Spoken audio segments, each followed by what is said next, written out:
అన్నం పెట్టాలన్న ఆలోచన అందరికీ రాదు. ఆకలి బాధ, అన్నం విలువ తెలిసిన వాళ్ళకే అది సాధ్యం. అలాంటి మంచి ఆలోచన దృక్పథం కలిగిన గొప్ప నాయకుడు కంది శ్రీనివాసరెడ్డి.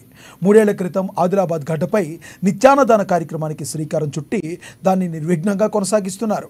పట్టణంలోని తన క్యాంపు కార్యాలయం ప్రజాసేవ భవన్ వద్ద ప్రతిరోజు వందలాది మంది ఆకలి తీర్చుతూ తన గొప్ప మనసును చాటుకుంటున్నారు. తన ఫౌండేషన్ ద్వారా ప్రతిరోజు వందలాది మందికి భోజనం పెడుతూ అందరి అభినందనలు అందుకుంటున్నారు. అక్కడ భోజనం చేసిన వాళ్ళంతా అన్నదాత సుఖీభవ అంటూ కంది శ్రీనివాసరెడ్డిని నిండు మనసుతో దీవిస్తున్నారు. ఆయన నిండు నూరేళ్లు చల్లగా ఉండాలంటూ తమ ఆశీర్వచనాలు అందిస్తున్నారు. బిగిసిన పిడికిలి నువ్వై ముందుకు దూకావు ఆదిలాబాద్